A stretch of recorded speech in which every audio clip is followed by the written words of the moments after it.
Chapter 18. Dark Days. Beth did have the fever and was much sicker than anyone but Hannah and the doctor suspected. The girls knew nothing about illness, and Mr. Lawrence was not allowed to see her, so Hannah had everything all her own way, and busy Dr. Bangs did his best, but left a good deal to the excellent nurse.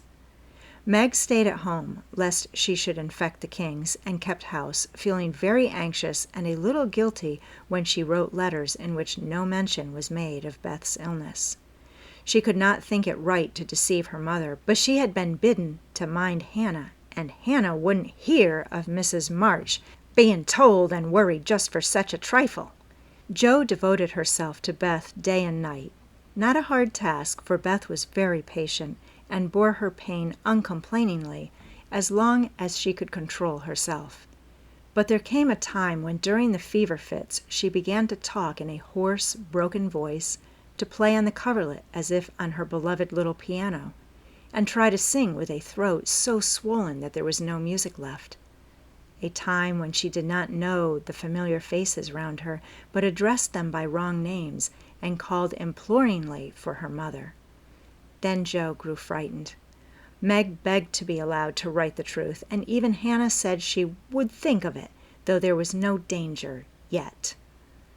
A letter from Washington added to their trouble, for Mr. March had had a relapse and could not think of coming home for a long while. How dark the days seemed now, how sad and lonely the house, and how heavy were the hearts of the sisters as they worked and waited, while the shadow of death hovered over the once happy home. Then it was that Margaret, sitting alone with tears dropping often on her work, felt how rich she had been in things more precious than any luxuries money could buy. In love, protection, peace, and health, the real blessings of life. Then it was that Jo, living in the darkened room with that suffering little sister always before her eyes, and that pathetic voice sounding in her ears, learned to see the beauty and the sweetness of Beth's nature, to feel how deep and tender a place she filled in all hearts, and to acknowledge the worth of Beth's unselfish ambition to live for others and make home happy by the exercise of those simple virtues which all may possess, and which all should love and value more than talent, wealth, or beauty. And Amy, in her exile, longed eagerly to be at home, that she might work for Beth, feeling now that no service would be hard or irksome, and remembering with regretful grief how many neglected tasks those willing hands had done for her. Laurie haunted the house like a restless ghost, and Mr. Lawrence locked the grand piano because he could not bear to be reminded of the young neighbor who used to make the twilight pleasant for him. Everyone missed Beth. The milkman, baker, grocer, and butcher inquired how she did. Poor Mrs. Hummel came to beg pardon for her thoughtlessness and to get a shroud for Minna.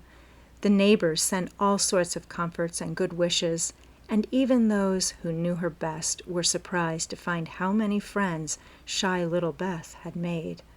Meanwhile, she lay on her bed with old Joanna at her side, for even in her wanderings she did not forget her forlorn protégée. She longed for her cats, but would not have them brought, lest they should get sick, and in her quiet hours she was full of anxiety about Jo.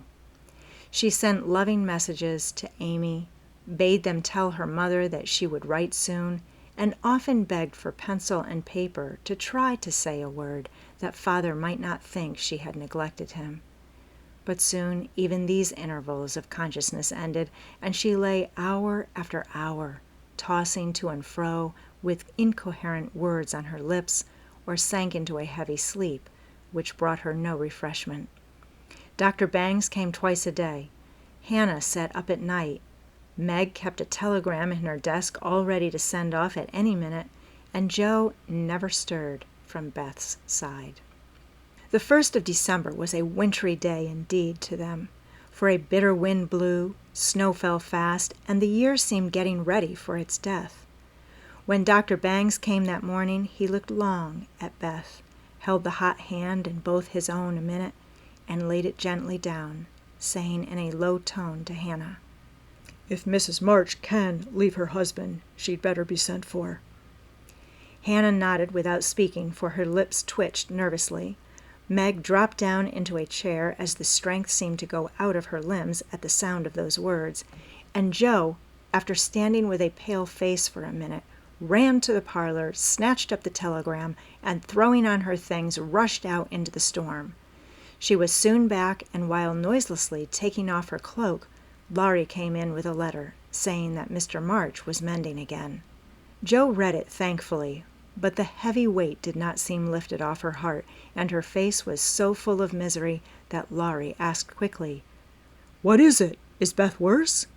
"I've sent for Mother," said Joe, tugging at her rubber boots with a tragical expression. "Good for you, Joe. Did you do it on your own responsibility?" asked Laurie as he seated her in the hall chair and took off the rebellious boots, seeing how her hands shook. "No, the doctor told us to." "Oh, Joe, it's not so bad as that," cried Laurie with a startled face. "Yes, it is. She doesn't know us. She doesn't even talk about the flocks of green doves, as she calls the vine leaves on the wall. She doesn't look like my Beth, and there's nobody to help us bear it.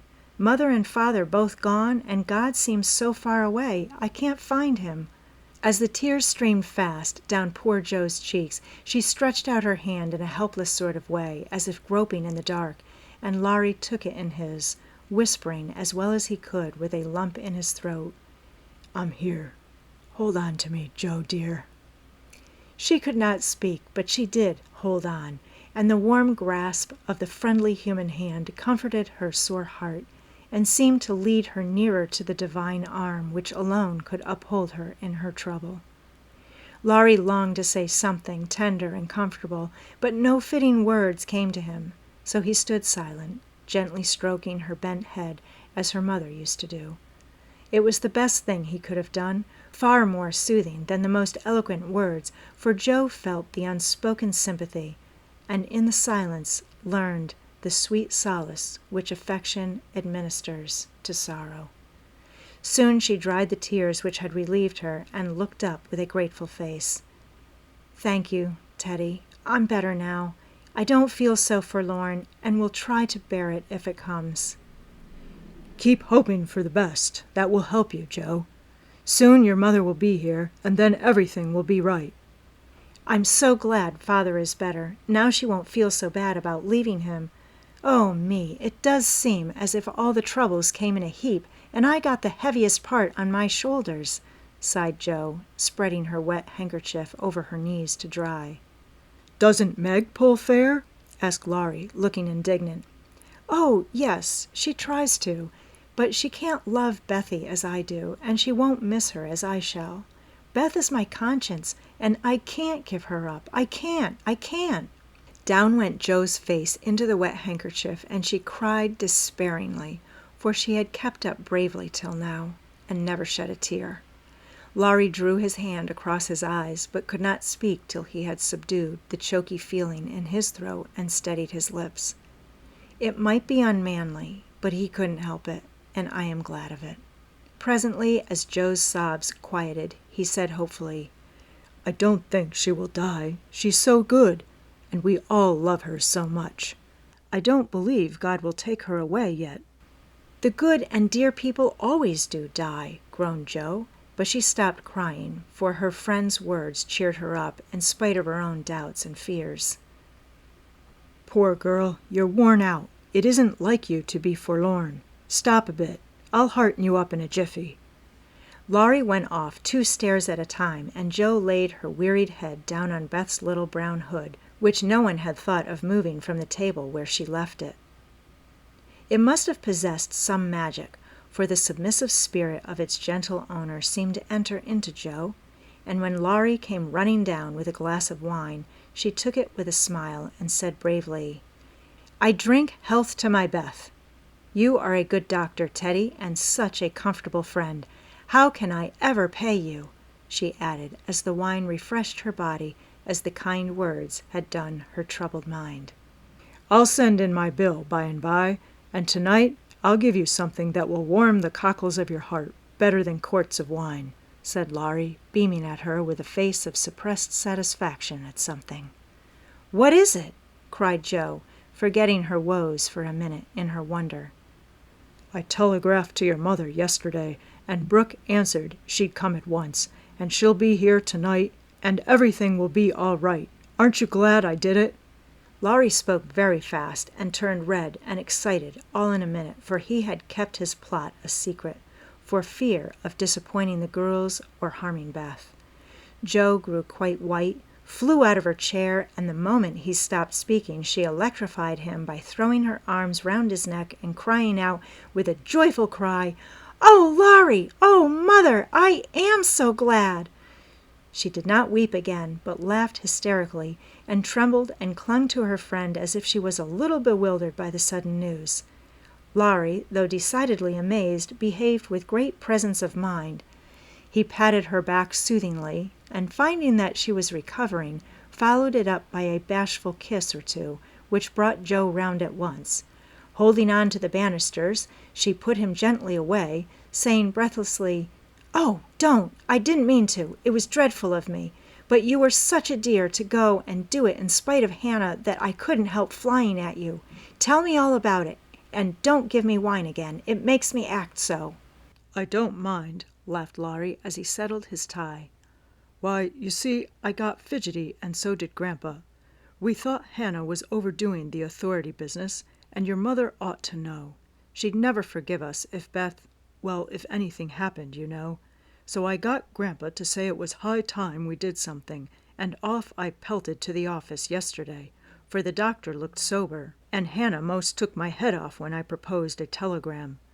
I never can bear to be lorded over, so that settled my mind, and I did it.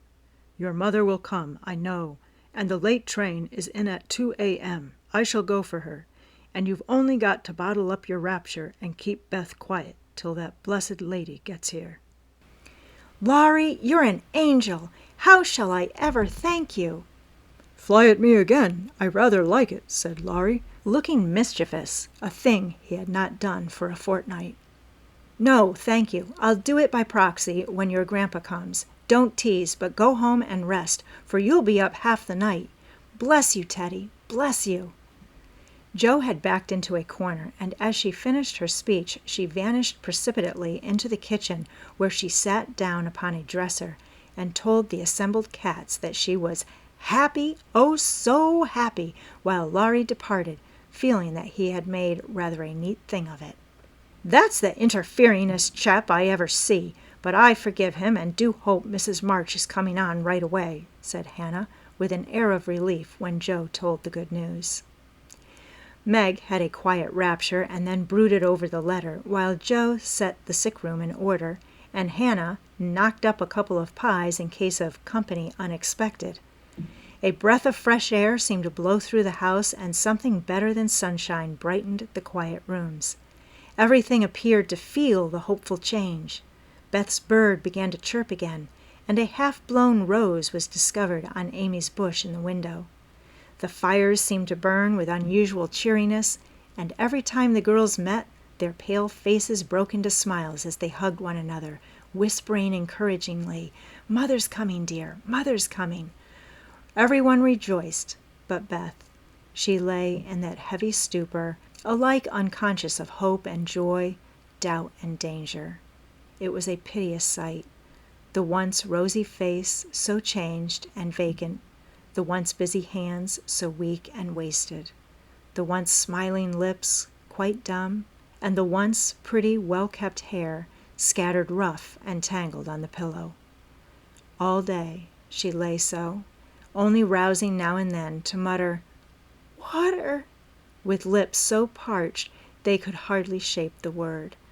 All day Joe and Meg hovered over her, watching, waiting, hoping, and trusting in God and Mother, and all day the snow fell. The bitter wind raged, and the hours dragged slowly by. But night came at last, and every time the clock struck, the sisters, still sitting on either side the bed, looked at each other with brightening eyes, for each hour brought help nearer. The doctor had been in to say that some change, for better or worse, would probably take place about midnight, at which time he would return. Hannah, quite worn out, lay down on the sofa at the bed's foot and fell fast asleep. Mr. Lawrence marched to and fro in the parlor, feeling that he would rather face a rebel battery than Mrs. March's anxious countenance as she entered. Laurie lay on the rug, pretending to rest, but staring into the fire with a thoughtful look which made his black eyes beautifully soft and clear. The girls never forgot that night, for no sleep came to them as they kept their watch, with that dreadful sense of powerlessness which comes to us in hours like those. "If God spares Beth, I never will complain again," whispered Meg earnestly. "If God spares Beth, I'll try to love and serve Him all my life," answered Joe with equal fervor. "I wish I had no heart. It aches so," sighed Meg after a pause. "If life is often as hard as this, I don't see how we ever shall get through it," added her sister despondently. Here the clock struck 12, and both forgot themselves in watching Beth, for they fancied a change passed over her wan face. The house was still as death, and nothing but the wailing of the wind broke the deep hush. Weary Hannah slept on, and no one but the sisters saw the pale shadow which seemed to fall upon the little bed. An hour went by, and nothing happened except Laurie's quiet departure for the station. Another hour, still no one came, and anxious fears of delay in the storm, or accidents by the way, or, worst of all, a great grief at Washington, haunted the poor girls. It was past 2 when Joe, who stood at the window thinking how dreary the world looked in its winding sheet of snow, heard a movement by the bed, and turning quickly, saw Meg kneeling before their mother's easy-chair with her face hidden. A dreadful fear passed coldly over Joe as she thought, "Beth is dead, and Meg is afraid to tell me." She was back at her post in an instant, and to her excited eyes a great change seemed to have taken place. The fever flush and the look of pain were gone, and the beloved little face looked so pale and peaceful in its utter repose that Joe felt no desire to weep or to lament.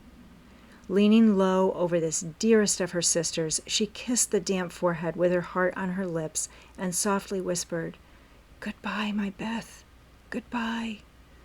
As if waked by the stir, Hannah started out of her sleep, hurried to the bed, looked at Beth, felt her hands, listened at her lips, and then, throwing her apron over her head, sat down to rock to and fro, exclaiming under her breath, "The fever's turned. She's sleeping natural, her skin's damp, and she breathes easy. Praise be given. Oh, my goodness me!" Before the girls could believe the happy truth, the doctor came to confirm it. He was a homely man, but they thought his face quite heavenly when he smiled and said with a fatherly look at them, "Yes, my dears, I think the little girl will pull through this time. Keep the house quiet. Let her sleep, and when she wakes, give her—" What they were to give, neither heard, for both crept into the dark hall, and sitting on the stairs, held each other close, rejoicing with hearts too full for words. When they went back to be kissed and cuddled by faithful Hannah, they found Beth lying, as she used to do, with her cheek pillowed on her hand, the dreadful pallor gone, and breathing quietly as if just fallen asleep. "If Mother would only come now," said Joe, as the winter night began to wane. "See," said Meg, coming up with a white, half-opened rose, "I thought this would hardly be ready to lay in Beth's hand tomorrow if she went away from us. But it has blossomed in the night, and now I mean to put it in my vase here, so that when the darling wakes, the first thing she sees will be the little rose and Mother's face." Never had the sun risen so beautifully, and never had the world seemed so lovely as it did to the heavy eyes of Meg and Joe as they looked out in the early morning when their long, sad vigil was done. "It looks like a fairy world," said Meg, smiling to herself as she stood behind the curtain, watching the dazzling sight. "Hark!" cried Joe, starting to her feet. Yes, there was a sound of bells at the door below, a cry from Hannah, and then Laurie's voice saying in a joyful whisper, "Girls, she's come! She's come!"